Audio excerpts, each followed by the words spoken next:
नमस्कार and welcome you all to world affairs. मैं हूं प्रशांत धवन। नाउ ज्यादा मेहनत से कौन काम करता है, भारतीय लोग या फिर चाइनीज लोग? ये बहुत ही इंटरेस्टिंग क्वेश्चन है। और रिसेंटली जब से इन्फोसिस के फाउंडर नारायण मूर्ति साहब ने ये इशू रेज किया, इनके हिसाब से भारतीयों को 70 घंटे एक हफ्ते के हिसाब से काम करना चाहिए, तभी भारत की जो प्रोडक्टिविटी है ये बढ़ेगी। इसके बाद से ना ये क्वेश्चन काफी हद तक रेज किया गया है कि ज्यादा मेहनत से कौन काम करता है। क्या इंडियन जरा काम करते हैं, चाइना के लोग जरा काम करते हैं? एक्चुअली कितना काम करने से प्रोडक्शन आपकी बेहतर होती है? नहीं तो वैसे मैं आपको अगर बताऊं, मूर्ति साहब जो बात कर रहे हैं 70 आवर्स वर्क वीक की, इसको अगर हम मान के चलें कि संडे ऑफ है, ज्यादातर कंपनीज में संडे ऑफ ही होता है, तो इसके हिसाब से अगर हम देखें तो आप ये कह रहे हो कि 6 दिन तक आदमी काम करेगा लगातार, हर दिन 11 घंटे से भी ऊपर काम करके, कि लिटरली सुबह 9 बजे आएगा और रात को 9 बजे वापस जाएगा। ठीक है, लगातार हफ्ते में 6 दिन। ये देखिए डिमांड रखना ना कई लोगों के लिए शॉकिंग था। कई लोगों ने कहा कि पॉसिबल क्या है, फिर बाकी लाइफ कहाँ बची मेरी? तो एक तरफ सोशल मीडिया पे ज्यादातर जो लोग एम्प्लॉयज हैं, जो कहीं ना कहीं काम करते हैं, उन्होंने इस इशू को रेज किया। उन्होंने कहा कि ये गलत है, बहुत ज्यादा डिमांड किया जा रहा है। इतना काम दुनिया में शायद कोई नहीं करता होगा, इतने वर्क आवर्स शायद दुनिया की किसी भी वर्कफोर्स से डिमांड नहीं किए जाते होंगे। मगर इंटरेस्टिंग बात देखिए कि मूर्ति साहब के बाद भारत के कई और जो कॉर्पोरेट बॉसेस हैं, उन्होंने ये बात बोली कि जब पीएम मोदी डेली, ये माना जाता है कि पीएम मोदी डेली 14 से 16 घंटे काम कर लेते हैं, तो लोग ये काम क्यों नहीं कर सकते? अगेन ये बात यहाँ पे आप देख पाओगे सज्जन जिंदल साहब ने कही है।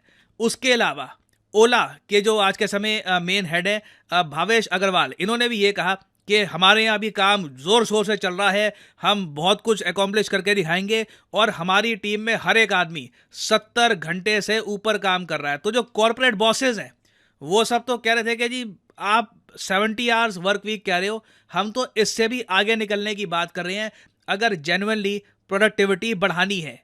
अब देखो हम लोग जब ये सब बातें सुनते हैं ना, मैं जब हम लोग कह रहा हूँ तो मैं अपनी बात कर रहा हूँ, और जो जनता यहाँ पर सुन रही है, मोस्ट प्रोबेबली 99% जो आप लोग यहाँ पर सुन रहे हैं, आप भी या तो कहीं ना कहीं एक एम्प्लॉई हैं या फिर आप अभी एस्पिरेंट हैं, आप जॉब की तलाश में हैं, आप जॉब चाहते हैं। हमको जो ये सब बातें हैं कि 70 घंटे काम करो एक हफ्ते में, 80 घंटे काम करो, ये सब सुन के हमें फील होगा कि ये तो अनफेयर है। क्योंकि क्या हम इंडियंस इतना कमा रहे हैं इतना ज़्यादा आउटपुट देने के बाद भी? वेल, इसका आंसर है नहीं। मैं आपको एक सिंपल सी बात बताता हूं। देखो, ये आपके सामने बहुत अच्छा चार्ट है, इसमें आपको दिख जाएगा कि हर कंट्री की पर कैपिटा इनकम क्या है और कितने घंटे एक हफ्ते में वहां पर लोग काम में बिताते हैं। यूएसए में अगर हम देखें तो 36 घंटे का इनका वर्क वीक होता है। याद रखिएगा, जो हमसे डिमांड किया जा रहा है उसका आधा 50%, और जो यहां पर जीडीपी पर कैपिटा है $75,000 के भी ऊपर है।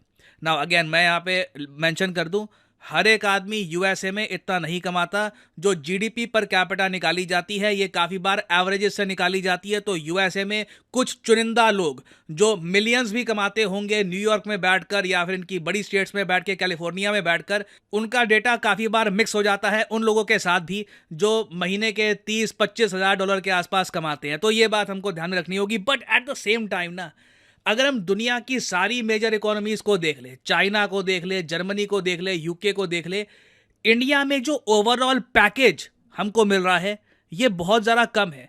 इंडिया में हम लोग ऑन एन एवरेज 47.7 आवर्स का वर्क वीक बिताते हैं। ये इंटरनेशनल लेबर ऑर्गेनाइजेशन का डेटा है, और उसके बदले में हम लोगों की जो पर कैपिटा इनकम रहती है ये $8,379 के आसपास रहती है। नाउ अब ये सब तो जी डेटा हो गया मैक्रो लेवल पर।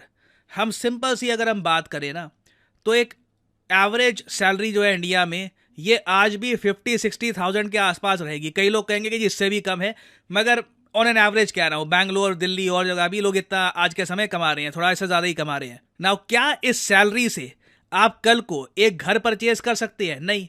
इंडिया में प्रॉपर्टी के रेट्स आप देखो ना तो एक बार को यूरोप को मैच करते हैं। कहीं भी कुछ आप फ्लैट लेने के लिए जाओ 1 करोड़ 2 करोड़ सीधा रेट निकलता है। ठीक है, आप और चीजों के प्राइसेस देख लो। आपको अगर मान लो अपनी हेल्थ पे पैसा खर्चना है, कल को आपको मान लो कोई मेडिकल खर्चा करना पड़ता है, लाखों रुपए लग जाते हैं। आपको अपने बच्चे की एजुकेशन पे खर्चना है, उसमें लाखों रुपए लग जाते हैं। तो ओवरऑल आप अगर देखो ना, जितना टाइम इंडियंस दे रहे हैं हर हफ्ते ऑलरेडी, ये कम नहीं होता 47.7। मूर्ति साहब कह रहे हैं कि इससे भी बढ़ाकर 70 कर दो इसको।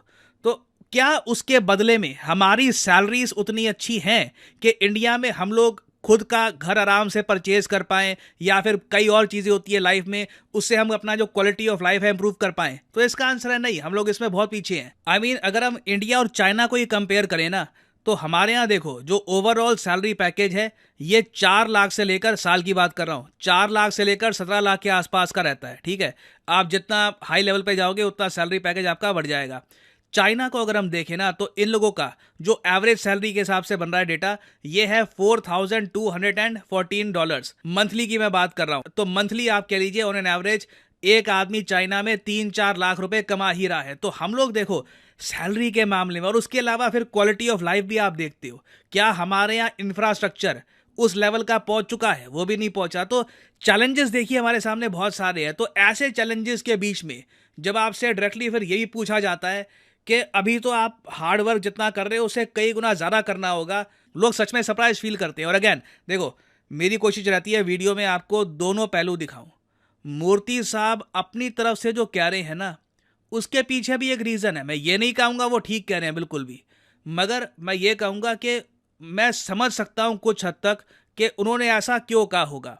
आप अगर इंडिया में प्रोडक्टिविटी की बात करो, अब कई लोग ये पूछते हैं कि अच्छा एक बात बताओ, बात चल रही है कि घंटे बढ़ा दो काम के, तो इससे होगा क्या? कहते हैं कि जी प्रोडक्टिविटी बढ़ेगी। प्रोडक्टिविटी होती क्या है? देखो, प्रोडक्टिविटी हम मान के चलते हैं कि पर एम्प्लॉय कितना रेवेन्यू आपको आ रहा है। जो ये बड़ी कंपनीज हैं, कॉर्पोरेट हैं, ये बिजनेस करने के लिए आए हैं। इनको उम्मीद ये है कि हर एक आदमी को जो ये नौकरी देंगे ना, ये ओवरऑल कंपनी को रेवेन्यू और ज़्यादा जनरेट करने में हेल्प करेगा।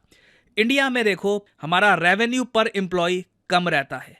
एक्चुअली आप अगर हमारी आईटी कंपनी में देखो ना, तो पिछले 5 सालों में जो रेवेन्यू पर एम्प्लॉय है ये लगातार डिक्लाइन किया है। HCL टेक ने तो ये कहा है, अगर हम 5 साल का डेटा देखें तो रेवेन्यू पर एम्प्लॉय ये 11% गिरा है। तो मतलब देखिए सिंपली यहाँ पर इसका ये है कि कंपनीज ने ना इतना ज़्यादा बेनिफिट नहीं किया एम्प्लॉय से जितना उनको करना चाहिए। और बात देखो घूम फिर के ये आती है, कंपनी कमाएगी, कंपनी के जो प्रॉफिट्स हैं ये इंक्रीज होंगे, तो बाय डिफ़ॉल्ट लोगों को भी पैसा मिलेगा, और ये मैथ समझ में आता है। बट इंडिया में देखो प्रॉब्लम ये है कि एक बार को एम्प्लॉयज़ को तो बहुत कम पैसा मिलेगा इस प्रॉब्लम की वजह से, मगर जो बिल्कुल टॉप लेवल के लोग हैं, CEOs हैं, उनकी सैलरी कम नहीं होती। आपको मैं एक बहुत ही इंटरेस्टिंग डेटा दिखाता हूँ। पिछले 10 साल में अगर हम देखें तो जो मेन बड़ी बड़ी कंपनीज हैं आईटी की इंडिया में, इन्फोसिस, विप्रो, TCS, यहाँ पे जो CEOs हैं इनकी सैलरी 1,500 गुना बढ़ी है।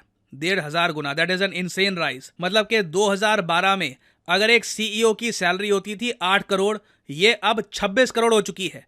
वेराज एक फ्रेशर की सैलरी जो अभी अभी नौकरी जिसकी लगी है, उसकी सैलरी आप अगर देखो तो 2012 में अगर थी 1.6 लाख रुपीस पर ईयर की बात कर रहा हूं, अब 2022 में सिर्फ 4 लाख हुई है। परसेंटेज इंक्रीज की अगर मैं बात करूं एवरेज सैलरी के हिसाब से, तो ये बस 50% के आसपास की ग्रोथ है। तो अगेन देखो प्रॉब्लम तो ये है, बहुत बड़ी प्रॉब्लम है और इसको हमें एड्रेस करना होगा। तो यहां पर देखिए मैं आपसे जानना चाहूंगा आपके हिसाब से इंडिया में एक वर्क वीक कितना लंबा होना चाहिए? लिखेगा इसके बारे में कमेंट सेक्शन में। मैं जेन्युइनली जानना चाहूंगा आपका opinion. Please share your thoughts कि अभी जो वर्क वीक है आपको इसके बारे में आपके क्या विचार हैं, क्या ये बढ़ना भी चाहिए? चाइना से ऑलरेडी मैं जैसे आपको बता चुका हूं हमारा वर्क वीक थोड़ा सा ज्यादा ही है, इवन दो चाइना के लोग हमसे कई गुना ज्यादा कमा रहे हैं। तो लिखिएगा इसके बारे में कमेंट सेक्शन में, मैं जानना चाहूंगा आपके ओपिनियन। और अनअकैडमी के देखिए ऑफर चल रहे हैं आज के समय, ये जो ऑफर्स हैं इनको आप यूज कर सकते हैं टू गेट डिस्काउंट। तो कमेंट सेक्शन में लिंक आपको मिल जाएंगे, आप यहाँ पर कोर्स ओपन करके you can use the code PD10 और आपको डिस्काउंट मिल जाएगा। और जो सेल्स टाइम टू टाइम आती रहती है इनका भी आप लाभ उठा पाएंगे। So this is the end of the video, thanks for listening and as always may the gods watch over you.